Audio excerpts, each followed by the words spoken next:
What I want to do today is first to make a few conceptual remarks on how one goes about studying capitalism from a social science and not economistic perspective.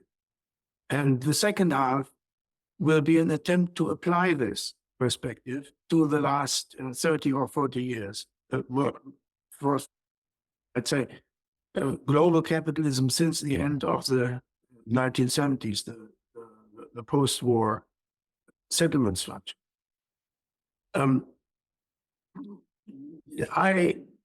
This is not a sort of complete or consistent theory. What I will present at the beginning is a few sort of starting points for a serious engagement of this thing called capitalism, which, however, need to be sort of synthesized, put together, and so on. In the second half, I'll give a sort of I'll make a first attempt to show how they can hang together. Let me begin by with a point that I have found increasingly more important, which is the historicity of capitalism. Everything that has a beginning also has an end, but at the beginning you don't know how the thing will end, and that's in a short summary what I mean by historicity.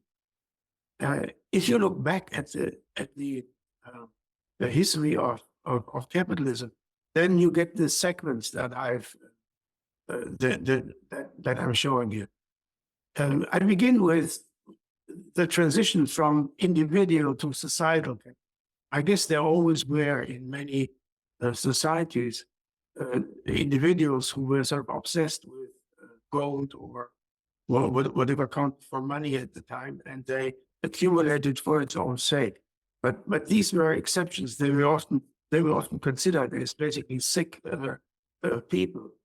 In the same way in which Keynes, in this famous essay on the future of our grandchildren, also says that there are some people who sort of obsessed with their bank accounts. Let them do it as long as we can end capitalism on a global societal scale. The transition from individual capitalism to sort of societal capitalism is the important. I'll say something more what exactly I mean there, but at the stage when capitalism sort of spreads to entire societies, then the accumulation of capital in private hands becomes the most important precondition for the well-being and the stability of that society. Quite different from the sort of guy who sits on his money.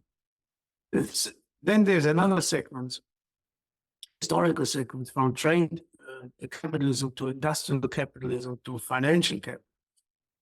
Usually this can be shown for the capitalist system as a whole, as well as for the individual countries that sort of join that system.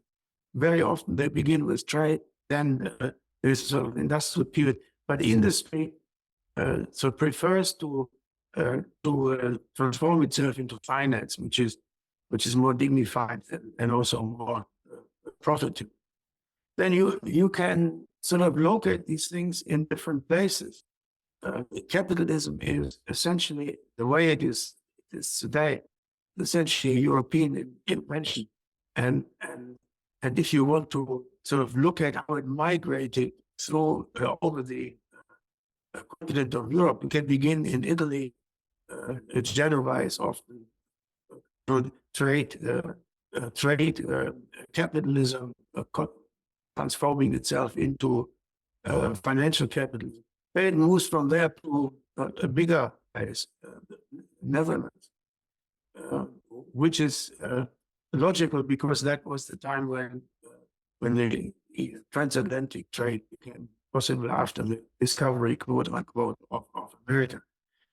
So the Dutch-English War, which the Dutch lost, capitalism sort of moved across the channel and sort of located itself in London. And then in the 20th century, there was the next sort of geographic change to the United States and essentially New York City as the main port where American industry sort of connected with the old center in Europe, the London-New York relationship. It's important to remember or to notice here that these were all maritime powers. You need a fleet to expand your local capitalism in order to make sure that the trade routes were actually open and that what you bought somewhere was really delivered, and that your debtors, very importantly, actually repaid the loans rather than running away with the money. For that you needed a strong navy. Then, of course, in lots of large parts of the literature, so the threefold distinction between early capitalism, modern capitalism, which is usually contemporary capitalism, and late capitalism, which is what most people expected to happen after modern capitalism. It's very interesting to notice that the Werner Sombart, very important German historian, sociologist, political economist, sort of thought that in the 1930s, he lived in late capitalism, and he wrote very perceptive stuff on the transition from modern to late capitalism, which he thought he had experienced. And then the next sequence is sort of the theorist. And there you see, from Marx and Engels through Rosa Luxemburg, Max Weber, Rudolf Hilferding, Werner Sombart, all Germans or Austrians, and Schumpeter, the thing that they have in common is that they all expected to see the end of capitalism in their lifetime. And Engels were absolutely certain that capitalism would not last longer than the 19th century. So was Rosa Luxemburg, who saw the end of capitalism coming in the First World War.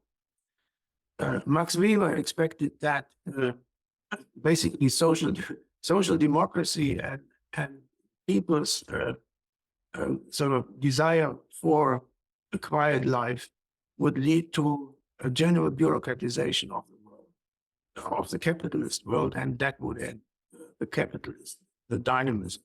Rudolf Hilferding, who was a socialist, but later became one, well, a very centrist economist, he thought that with the rise of financial capitalism, states would take over because they would simply take over the banks and then take over from the market and govern capitalism at their pleasure. Werner Sombart, as I said, thought that late capitalism had already started. And Schumpeter, well into the 1950s and well into the 1960s at Harvard, used to teach students that capitalism could not last very long. In 1918, in a very famous lecture, he actually greeted the prospect of an end to capitalism. Later, he became sort of a little melancholic about it. In any case, he too thought things would go away. So, why is this important? I think that if you want to understand why this dynamism is so important, then you need to understand some sort of the reasons for this self-driven, permanent change, the dynamic that allows this society never to rest, and always forces it to expect strange things to happen that they would have to adjust to. Now, here I think it makes sense to unearth the old concept of inherent contradiction in a social system. And I suggest that that what we mean by this is a configuration of forces or actors or purposes that is internally contradictory, and elements of it, and that means that elements of it cannot exist side by side without undermining each other, thereby making it impossible for the configuration to remain the way it is. And in this sense, contradictions make capitalist political economies dynamically unstable. They turn them into temporary settlements, beset with self-transforming internal tension. So if you have industrial capitalism, then there are pressures inside that system to no longer invest in industry, but to turn to financial manipulations, credit, the issuing of money, of all sorts of money, as the more profitable way of running an economy. And then actors in a capitalist context are systematically faced with dilemmas. You can do this, but then you sacrifice that. And the actions may generate unintended consequences. You don't know, you cannot be sure what will happen if you do X, maybe, and if you do Y, you don't know what the consequences are. You have to take risks. You have to face uncertainty. You have to try to ensure it. And all of this is part of this dynamic, inherently dynamic configuration of force. And another implication of this is that if you analyze capitalist economies and societies, it requires a perspective that conceives of its object world as an open-ended historical process. So theories that predict or try to predict that in 15 years this and this will happen have always been falsified, and this open-endedness has to be worked into any process of capitalism. Now, another facet of this is that how improbable this system and such is. Capitalism, said that I began to say that before, is an economic order geared to the endless accumulation of capital capable of generating market. Endless accumulation. Money is turned into a commodity, and then the commodity is turned into more. That process has to continue uninterrupted. This is what we call capitalism. But if you talk about a capitalist society, then it is one whose material well-being and social stability depends on successful capital. Yeah. And now, as a so-called aggravating condition, although it's sort of essential to the thing, under capitalism, the accumulation of society's collectively produced capital takes place in private hands. economic growth in a capitalist society is a side effect of private profit growth in its capitalist economy. Economic growth in a capitalist society is a side effect of private profit growth in its capitalist economy. The capitalist society has become dependent on the uninterrupted progress of the accumulation of more and more capital, conceived of as endless in private hands.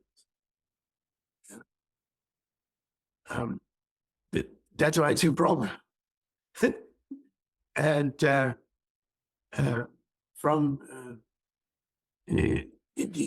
and then this sort of improbability requires a particular culture. And here in the sort of functional requirements and the cultural support lies the main question in it for a theory of capitalism, a demanding behavioral problem. And what do I mean? We're talking here about historical transition from traditional to modern economic rationality, from input minimization to output maximization. Now, that's a difficult curriculum. Historically, it is much more, or even today, universally, it is much more reasonable in the eyes of people that you work as little as necessary for a traditionally given range of needs. Your subsistence. In order for capitalism to be possible, you have to work as much as possible, not as little as possible, for in principle unlimited one. It has something to do with the inverse labor supply curve, where subsistence rules, the subsistence economy, traditional economy, you can say, the working as little as necessary. Where subsistence rules, labor supply falls as wages increase. And it increases as wages fall. Here we have one of the most fascinating chapters of Capital Volume 1, where Marx, in the reading room of the British Museum, studies these Elizabethan laws of the Statute of Artificers as they respond to the scarcity in the labor supply after the Black Death. And here a paradox is discovered, or contradiction maybe, as wages rise because of a scarce supply of labor, workers work less than more, rather than more. So they go home Friday morning once they have earned the money that they think they need. And rather than sort of working the whole Friday and the Saturday in order for their employer to make the required profit so that he can repay his loans if he's already on credit. Now, in order to restore an adequate labor supply, these laws lowered the hourly wage or put in a ceiling for the hourly wage, so that workers were not able to get all they need for their subsistence too early, as a result of which they had to show up for the entire week.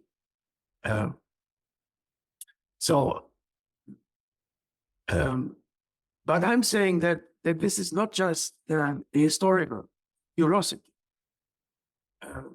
In order to, as an example, for the inherent tensions and the difficult governability of capital, claim that there is an enduring subsistentialist temptation and the need to suppress it to satisfy the capitalist growth.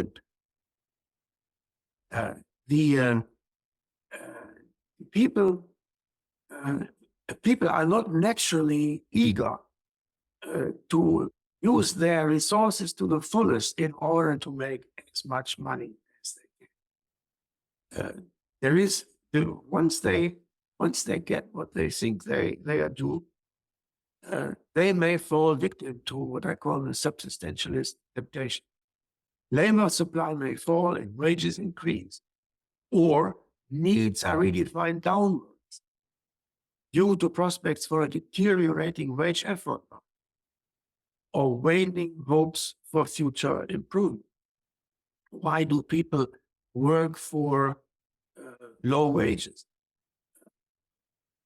Essentially, especially in the United States, because they think that in the future they will not have to work for low wages. They will rise in the system.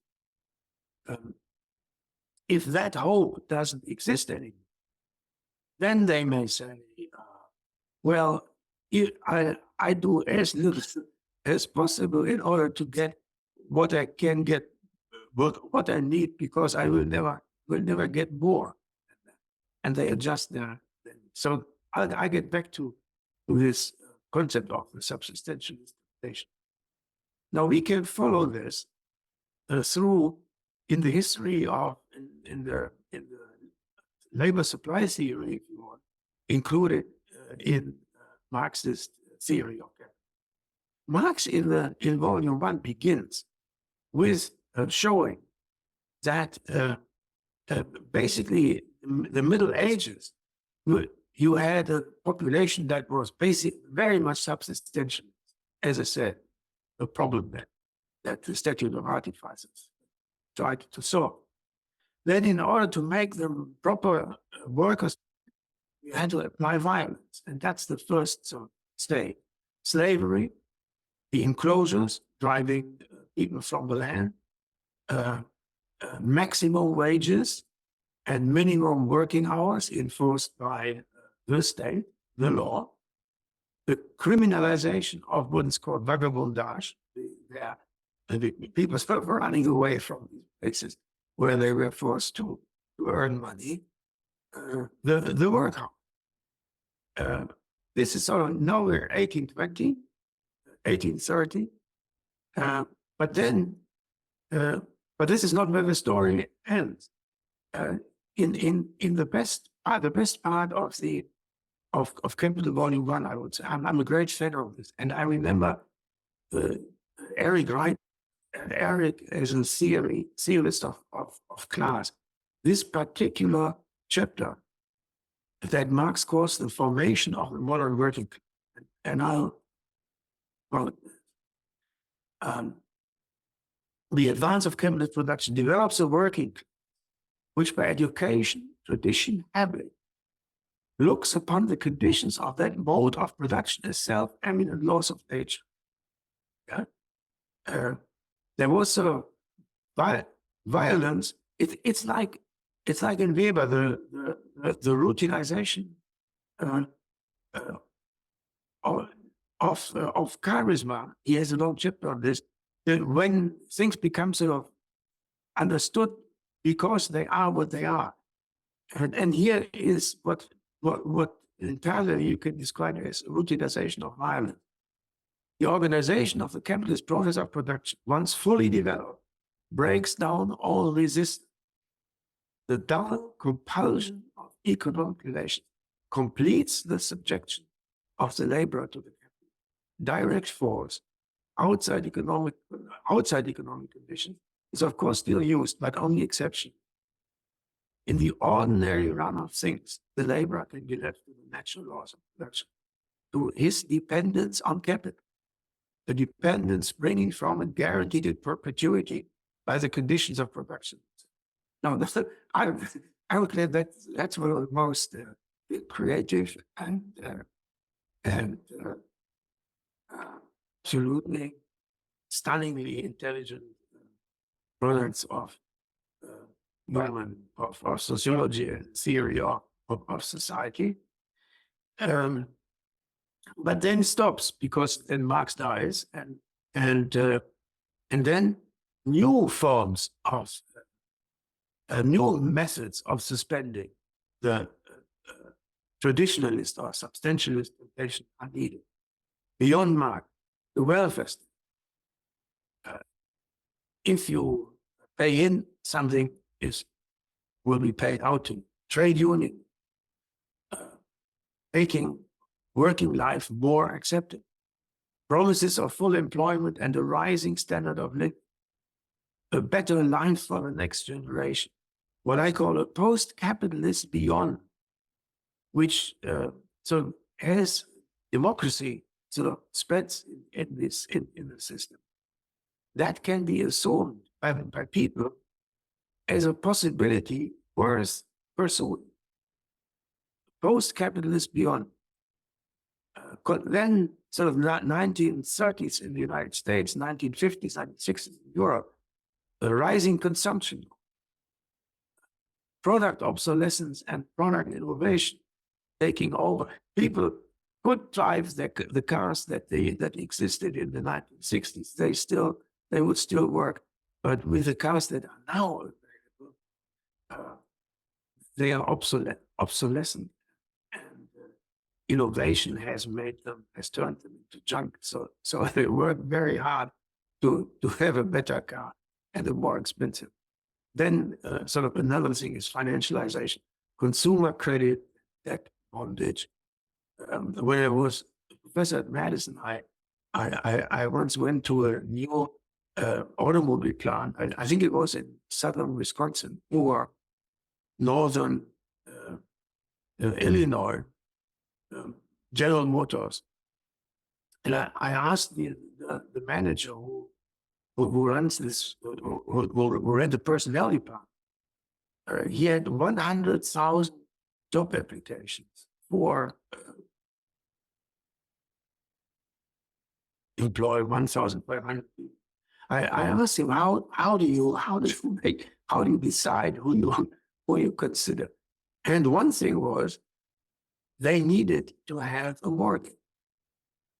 Yeah, they needed to have a mortgage because the mortgage made sure that they would work their butt off in order to be able to pay off their mortgage. And then, of course, today, in some segments of the labor market, the inverse labor supply curve works. You work more, because the wage per hour is declining. Families sort of work more, adding working hours of husbands and wives in order not to fall down in the level of consumption. Alternative would be aspire to live. So these are a few facets of what I think adequate theory of capitalism must integrate. The next stage is the state. And what the role of the state in all of this is, and you're looking at a historical segment, and so it cannot be said once and for all, like in the capitalist state theories of the 1960s and 1970s. It also changed. But in general, state politics and the capitalists must reconcile the interests of capital and labor, or capitalism and society, to preserve social needs in order to ensure continued capital accumulation. That's the modern raison and the reasons for having this. Continued capital accumulation must be ensured by politics. It doesn't, as I pointed out, doesn't continue itself on its own. So politically, the problem is accommodating market, and then the problem is accommodating the market power of capital without reproducing, embedding economic power in political, institutionalizing the economy as a polity, but always keeping in mind that if capitalism, if capital is overtaxed, it will disappear. It will not extract growth from capital in return for profit, supporting profit making in return for growth, and then doing something to overcome conflict with the demands of capital on labor, or capitalism on society, and of labor on capital, society on capital. And these are historically changing configurations, but in the middle, there's always this political problem of how temporarily, provisionally, for the next few years, you can make sure that the ones have enough profit to keep investing their capital, and the others show up for work in the morning rather than staying at home.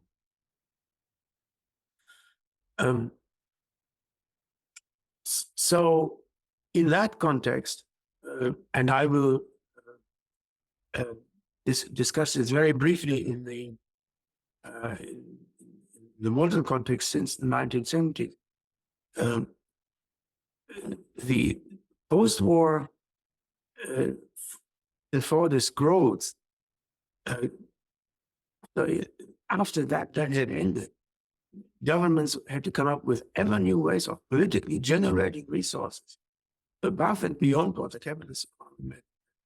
That is the problem of the Marxists in the United States around a man named Jim O'Connor at the end of the 1960s, were able to see as a problem that capital sort of became more expensive in a democratic society, in the sense that society had or the society became more expensive for capital.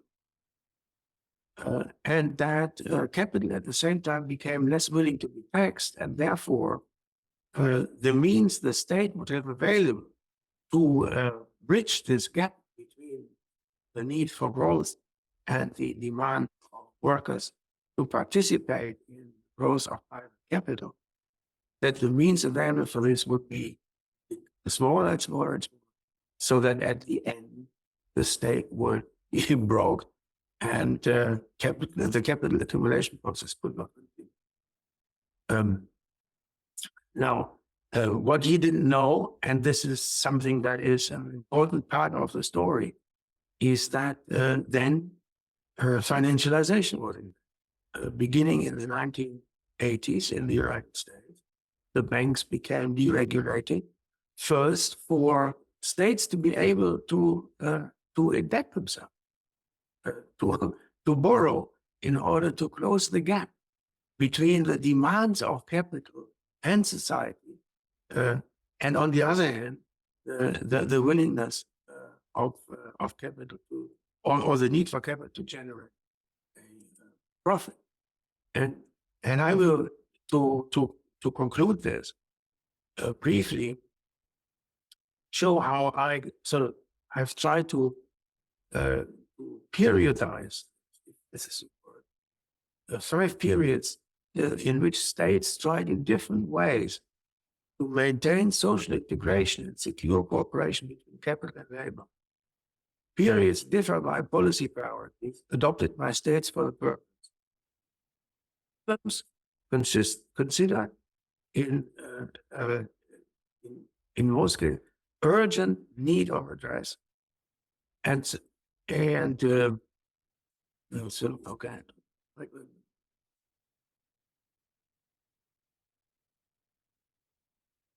and now comes sort of the punchline. Solutions had in common that they worked only for a limited time until they became problems themselves, forcing new policy priorities and new solutions, which were abandoned as well when their dysfunctions matured. So that is this story about historical contradictions and an unstable system. I hope you can see this.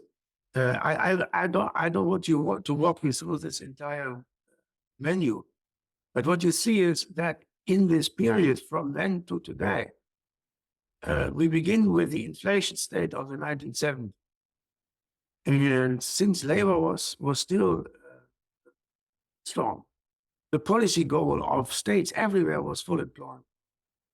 Then, because the problem was labor militancy and trade union power, which needed to be addressed in some way. Solution was sort of political exchange, as it was called in the political economy of corporatism. The problem caused political exchange, meaning you give unions something in exchange for wage more, something that will cost only later. And so the problem that resulted was the investment strike and unemployment by the end of the 1970s that really began to rise. Then you move from the inflation state to the debt state, where this gap is being closed by credit. From there, beginning in the mid-1990s, to the consolidations, where the problem was here we are in neoliberal, disburdening the state, fighting the loss of confidence among capital. And then this whole menu from hyperglobalization, marketization, financial deregulation, private debt instead of public debt, and so the result, financial crisis, growing wallet. And then you get to the central bank fiat money state after 2008. The policy goal was to stabilize financial market, problem, secular stagnation. And then the emergency state. I may say something later on in the discussion. Now, I have 5 more minutes, and I will use them to show how unstable all these solutions were. Through all those changes, policy goals and needs, problems addressed, solutions applied, and new problems solved. Growth in the system kept declining. Public debt kept increasing. Private debt as well. Same with inequality. While the money supply went rampant. Here, growth, sliding 5-year averages, 20 OECD countries. This is 1972. And you see there are more normal cycles, but then here in the mid-1990s, it really gets tricky. And it goes up, and now it's again on the way. The highest point of this cycle was identical with the lowest point. At the same time, public debt in percent of GDP,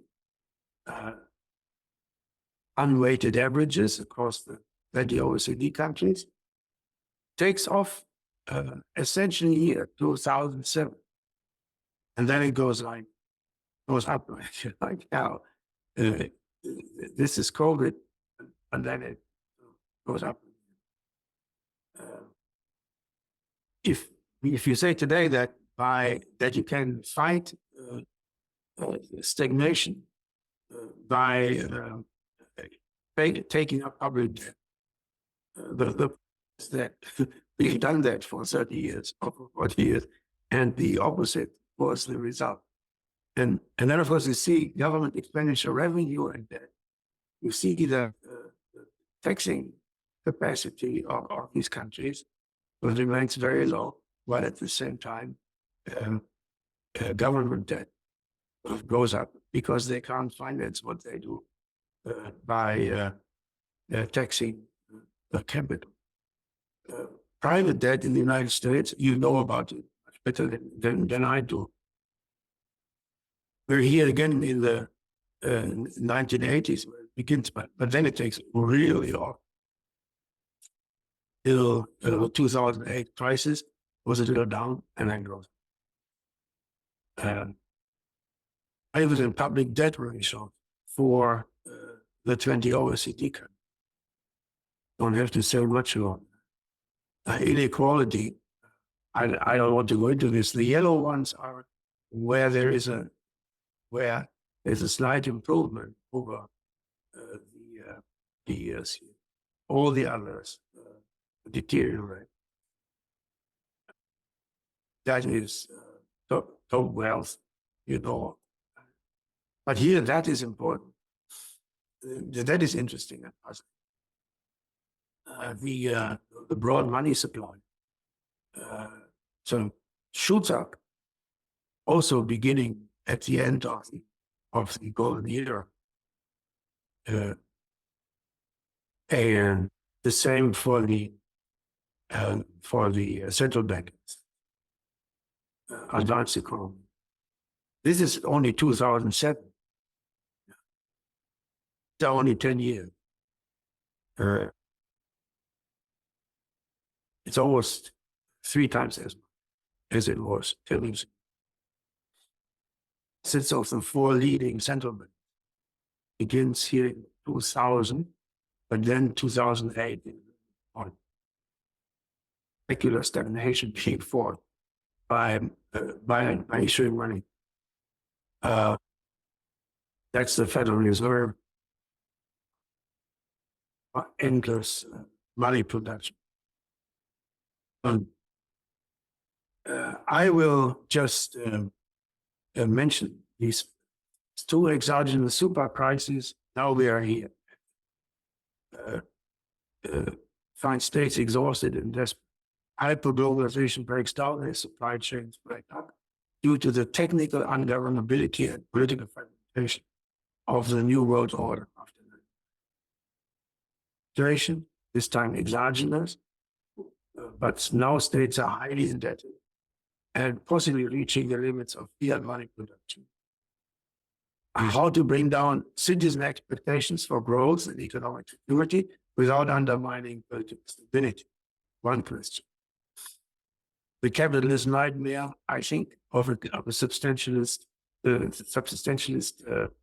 temptation to work less and spend less. In all our countries, we are basically seeing this phenomenon that people who are in low wage occupation now are beginning to withhold the labor power in the market. A decline in labor supply. Thank you. Thank you for that excellent talk, Dr. Streeck. I was curious, your colleagues at New Left Review, Robert Brenner and Dylan Riley, have recently made some provocative arguments about the nature and trajectory of contemporary capitalism. I think what they call political capitalism.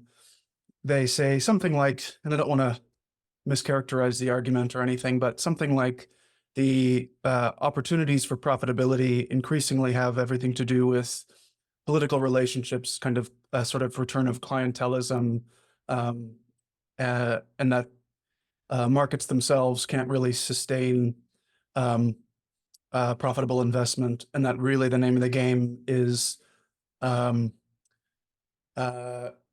sort of using the political system to artificially, I suppose, create opportunities for investments. I wonder if that corresponds to your what I think you called the emergency state. It seemed to me that in your presentation there, it wasn't necessarily inconsistent with their claim, but the emphases were quite different. And I'm wondering how you think about their argument, how you think about what you've presented here as fitting into that debate. That's it for me. Thanks. Thank you. Thank you very much. I have to say that I read that piece and I was asking exactly the same question that you are asking. How does that fit into the observations that I've just presented? I think that there's absolutely no doubt that the role of the state in securing the accumulation of privately owned capital has changed compared to what it was even a few decades ago. It has become, more specific. For example, in order to now the big idea to stimulate a capitalist economy is about environmental protection or climate change, and they are beginning to invent all sorts of ways how, without overstraining their own fiscal capacity, because that fiscal capacity is already strained very much to the end. Maybe not in the United States, but perhaps you can really create money out of it, but nowhere else in the world you can do that. And then the sort of what the strategists of the system are thinking about is, how can you get capital to put its money into the renewal of the or into the fight of climate change without overcharging the fiscal capacity of the government. Yeah. So similar with the artificial intelligence. Artificial intelligence is sort of the big thing. The governments wanted to flourish. How can you help private business to invest in these things? In my view, there was an interesting book in the last couple of months here on American industrial policy, having sort of to a very large extent become identical with American arms or military production. So that the government would be, the voters, that is the assumption, would be willing to finance very, very expensive research in artificial intelligence if it is done for national security purposes, which they would not condone if it was done in a direct exchange between the government, Meta, or however these people are. I absolutely think it's very much useful to consider indeed how this theory of a more, you can say, and then of course, what you always, I think, have to consider that the global capital markets are now working almost without friction, so that if you don't want your money to be used in Germany, you can very fast put it into some other place, which is an enormous pressure on governments to make sure that the capital doesn't disappear. Thank you so much. Next, we'll go to Viren Murti. Viren, I'm going to ask you to unmute and ask your question. Yeah, thank you very much. I really enjoyed this presentation as well. And I have basically two very, I guess they might be sort of quick questions. And the first has to do with how you think about this, the five-stage periodization that you've nicely elaborated.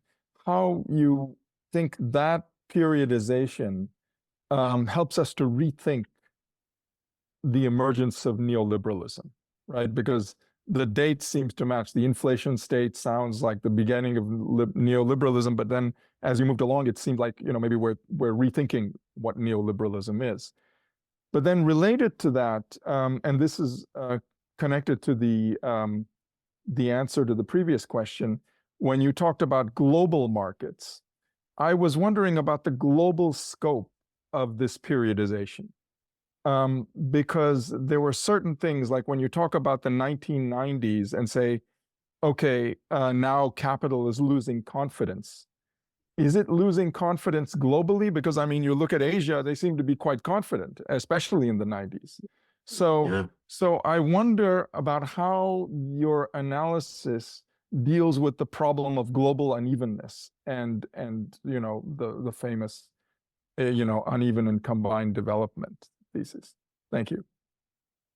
The Chinese were let's look at the Chinese example. After 1990, the Chinese were allowed to join the World Trade Organization. And the entire Chinese economy was sort of based on the assumption that the American consumer market, in particular, this famous company, the name of which escapes me, where Hillary Clinton was on the board. The biggest retailer in the world. Walmart. Yeah, Walmart. Walmart was the place for which the Chinese economy was producing. And they had a stake in the American consumer being willing to buy their stuff. Yeah. The moment that in the United States, there was a question whether the Americans would be willing to indebt themselves in order to go to Walmart to buy Chinese toys, then they became very concerned. I remember that when Obama was considering nationalizing the healthcare industry, if ever he was truly considering it, I don't know.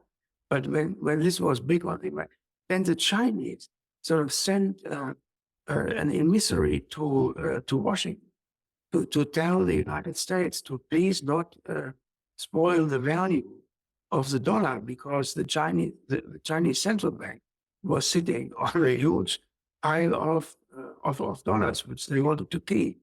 So there were interdependencies also in concern. When I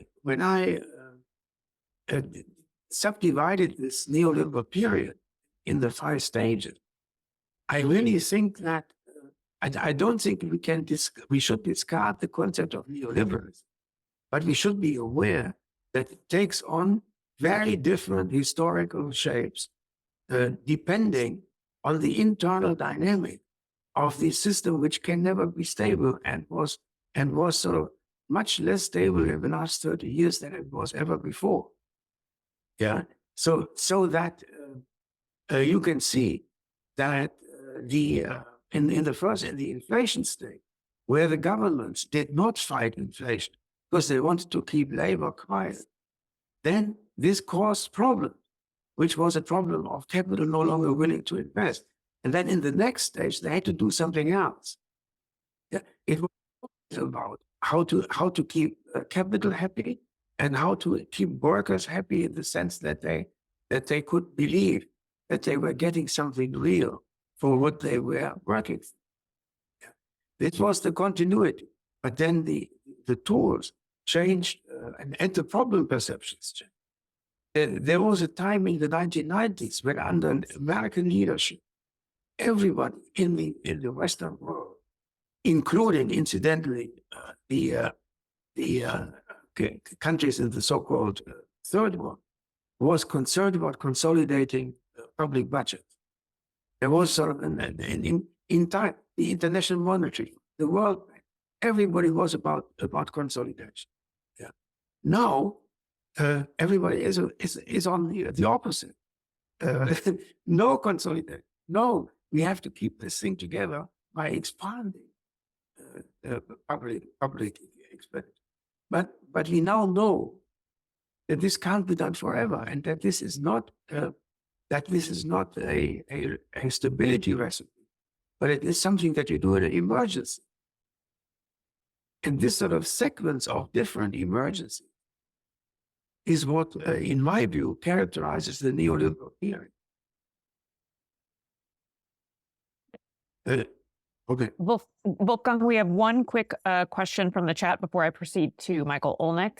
Louis Friedland has a very simple question, which is, given the last few slides that you shared with us of the empirical data, have you published this material anywhere? And if so, where? And if not, are you planning to publish something in the future?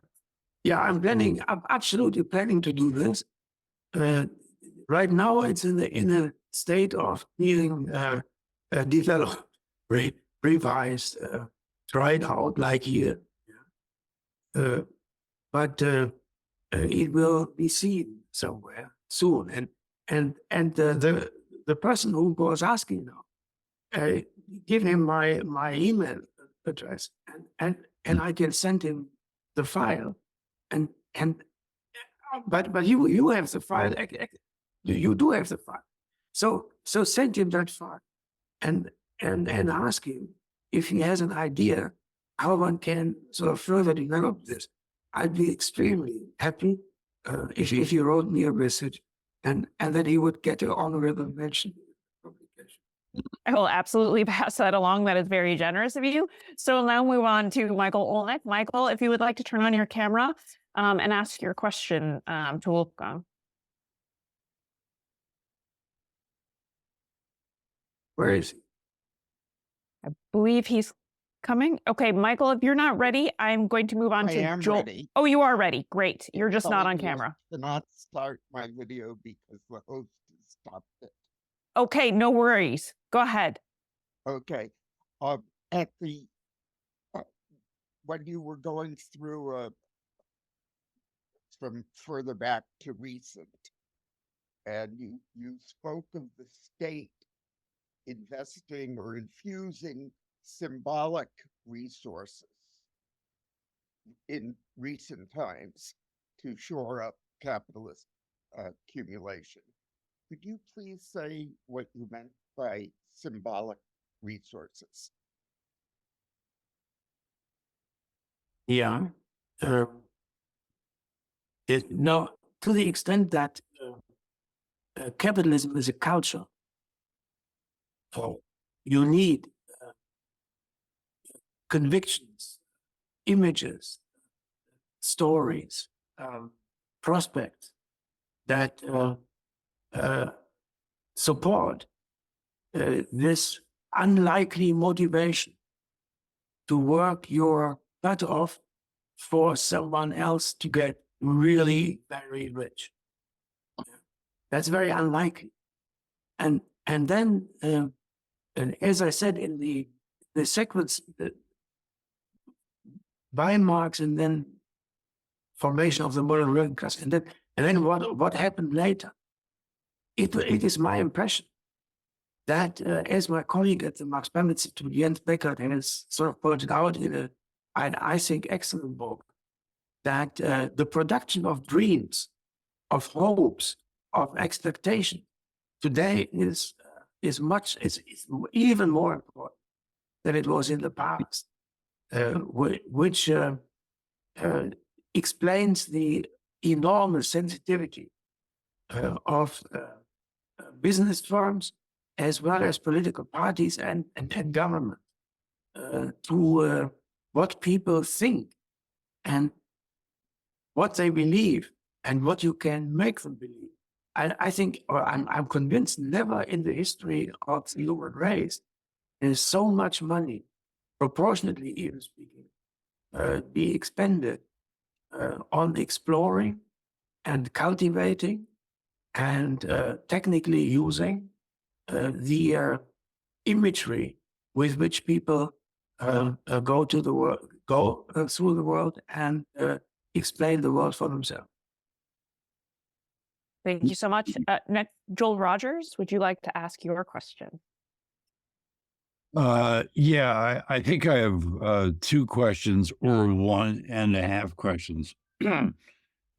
One is if you could comment on a growing view that in fact, the declines in growth that we've seen worldwide for some time now are about to cease. And that sometime in the 2020s, we're going to have, to use Perez's term, an eruption of fantastically new growth worldwide as a result of the maturation of a bunch of changes in materials and information and the machines that can combine them in different ways.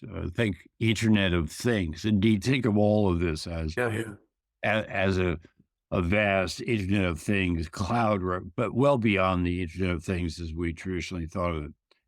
So first thing is, what do you make of the prospects of a true resurgence of accumulation via a cloud revolution?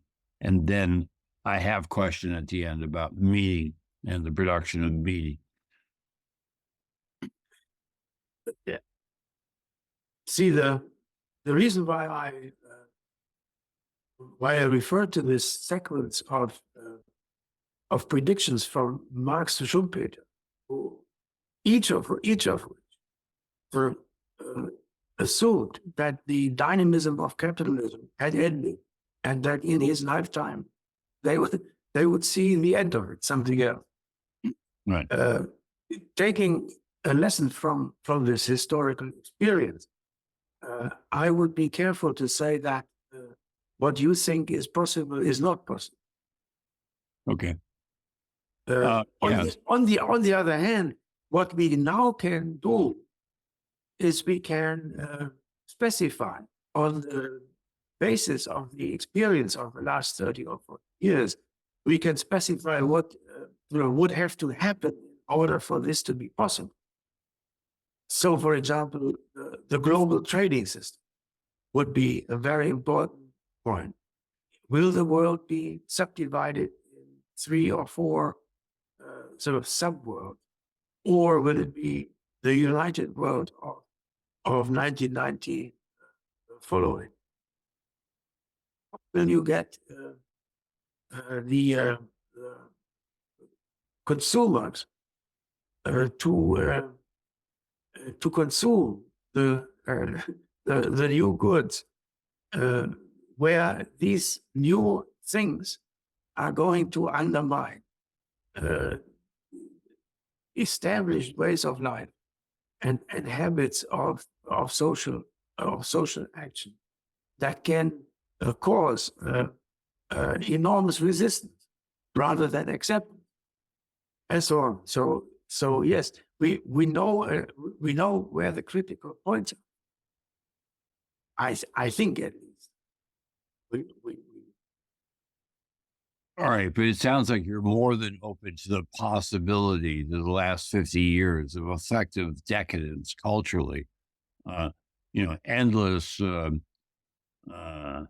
stagnation, sclerosis, repetition might be very forcefully interrupted. And then, so... Joe, let me say one more thing here. Okay. In the history of these, you can say, recalibrations were all associated with big wars. The American Civil War was the first. The invention of mass production in the cold factory. The First World War, as the invention of the social welfare state, basically was taking care of the widows of the fallen soldiers, and the invention of orderly industrial relations. And the Second World War, after this unbelievable destruction that it had caused, the 20 or 30 or 40 years of peace a very fragile peace between the two nuclear powers that emerged from the victory over Japan and Germany. In that sense, what you would be interested in would be a peaceful transition to a new accumulation regime. That is a tall order. Well, yes and no. In Brad Long's wonderful book, Slouching Toward Utopia, an economic history, of the very long 20th century, that doesn't begin with World War I. It begins in roughly 1870 in the invention of a corporate laboratory as a way of beginning to get diffusion out, without the destruction of some other civilization. But we can talk about that some other time.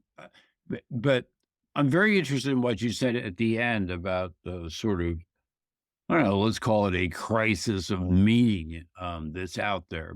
And of course, capital is busy trying to produce any number of artificial meanings. You also referenced whether capitalism's ability to keep going might run into limits at the base. I'm not sure. I would love to see those limits, but I'm always reminded of what Eugene Debs, shortly before his death, said to a reporter who asked him, "Mr. Debs, after this long history of struggle, worker revolution, all sorts of things, is there anything you regret?" And without hesitation, Debs said, "Yeah, there is something I regret. The American Constitution gives the American people almost anything they want, but they don't seem to want much of anything at all." And you can imagine, in a world of abundance, a sort of, dystopian Aldous Huxley or whatever situation in which citizenship is more and more remote from people's everyday lives, and they're not really involved enough to put up much resistance. Certainly, the Chinese experiment in, a technocratic authoritarianism looks like a very promising model. So what is your advice to the left, to people on this thing and elsewhere? What should we be doing now to give people more confidence in some sort of picture of the world as it could be, sufficient to actually get them off their butts and doing things together? Any advice for the world? Yeah, no, I don't want to evade that question. And I think we have talked about aspects of this. See, the American Constitution gives you everything, gives them the means to want everything they would ever want. Except that a liberal democracy separates politics as affected by popular will from markets and the economy. Wait. I will let you finish, I promise. But that move is no longer available to us. If we have a world of transparency in which I was going to say probably exactly what you wanted to say. Namely,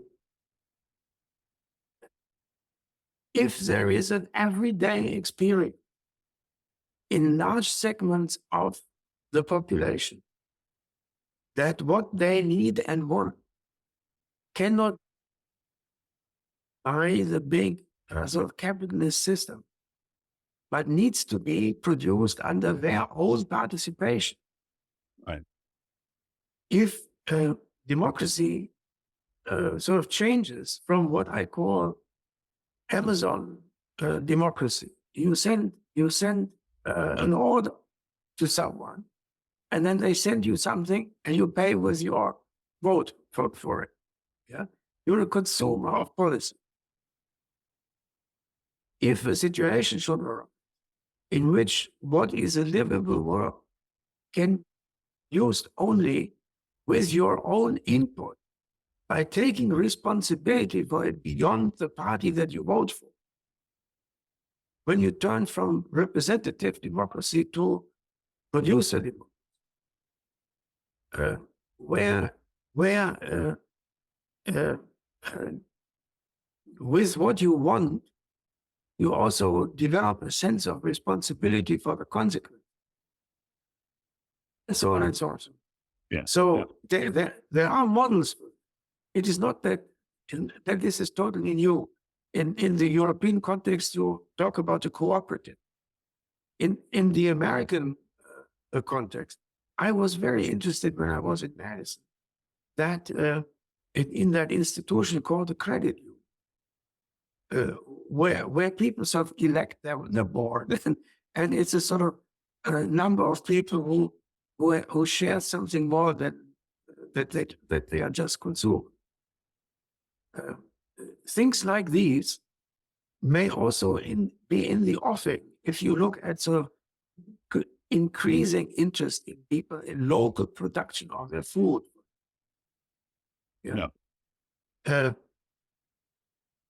That such interest could be stimulated by a breakdown in the large systems that are no longer able to deliver.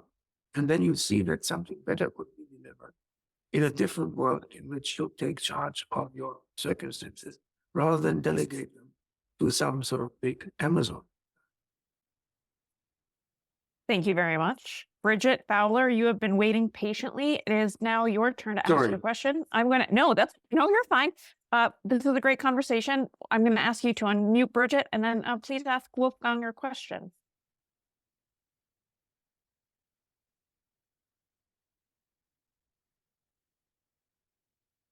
Where is she? Yeah, I'm just having trouble. Unable to start video. It's okay. Go ahead and ask your question. All right.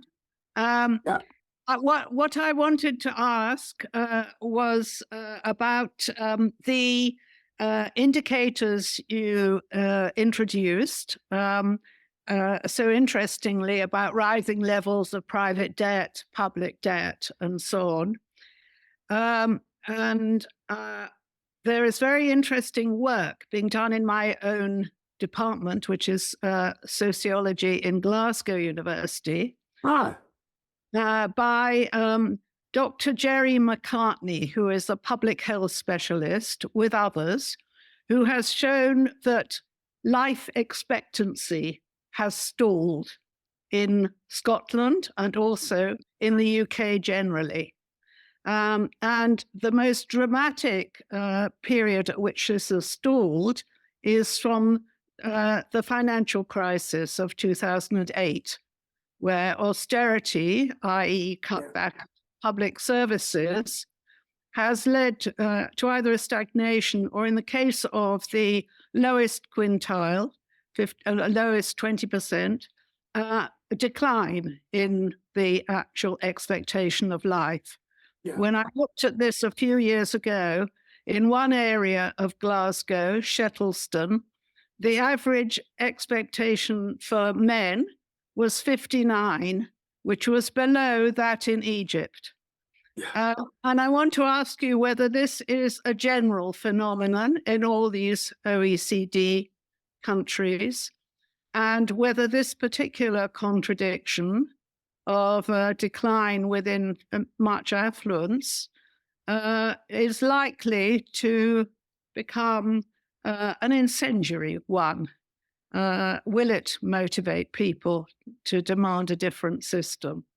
And I just would end by recalling that Max Weber, not Marx, talked about the welfare state domesticating the working class. The use of the welfare state was it domesticates the working class.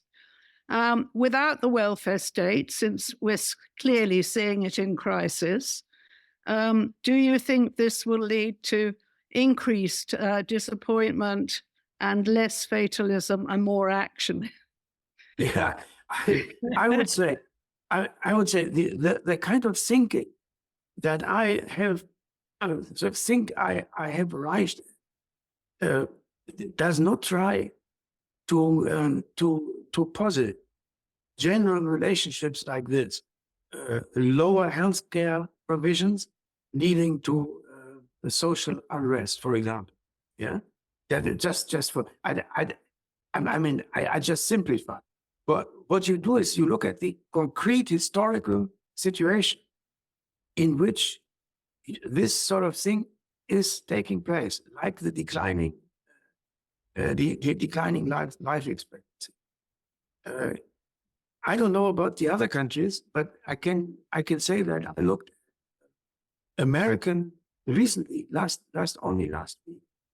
I looked at overdose deaths in the United States. Yeah, mostly in the big cities and in the center of the country. When I wrote How Will Capitalism End, I had a section where I say that at the time of writing, about 10 years ago or 15, for the first time, the number of victims of overdose exceeded the number of traffic.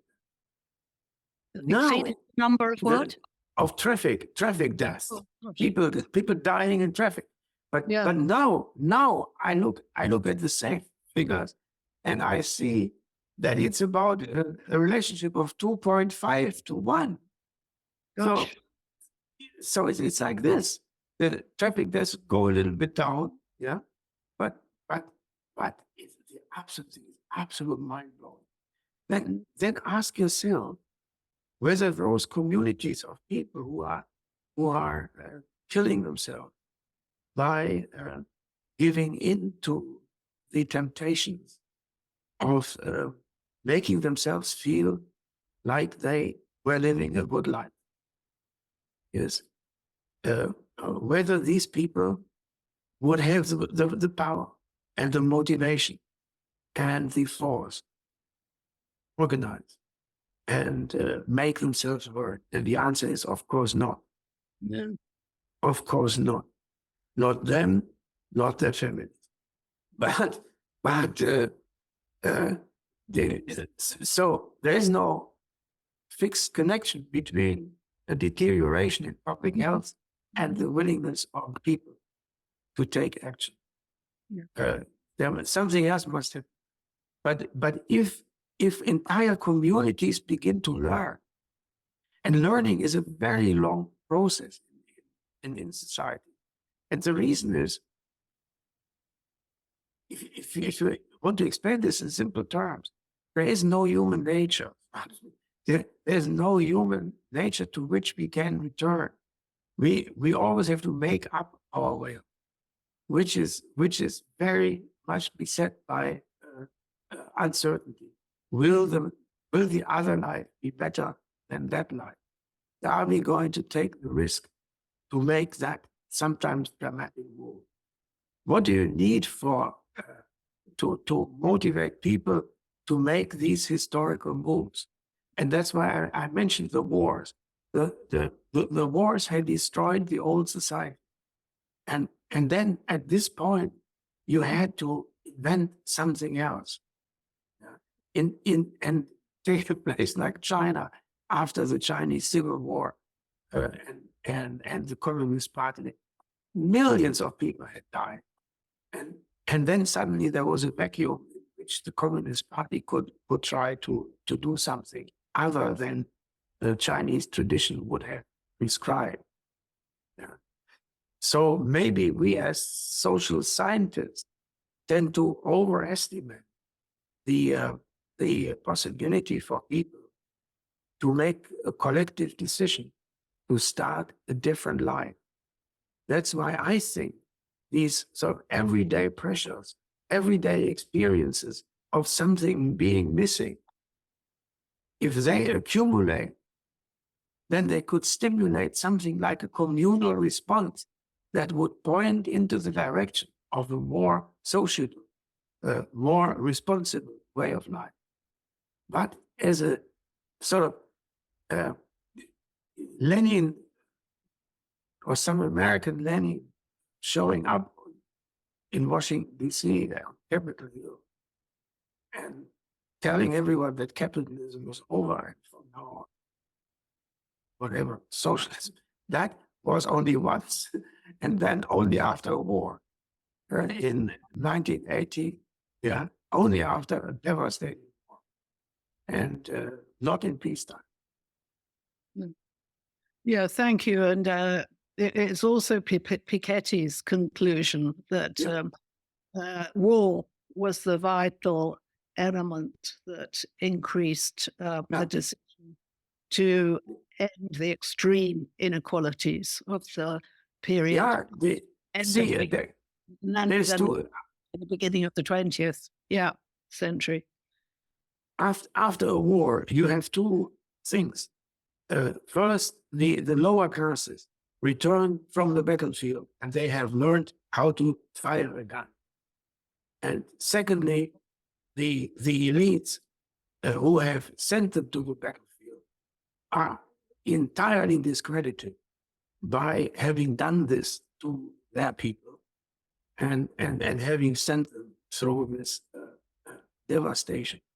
And in all countries, regardless whether you win the war or you lose the war, the masses demand to be compensated for losing their lives and live. And the elites can no longer refuse to do that. In the United States, first serious steps towards racial integration began after 1940, when Black Americans had black military regiments sacrificed them. And so Russia the same.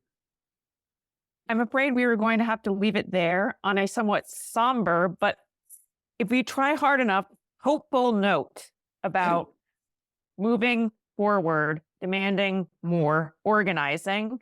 I would like to thank Wolfgang Streeck again for joining us here, and to all of you who turned out for his wonderful lecture. We hope to see you again soon. Please take good care. Thank you. Thank you. Thank you very much.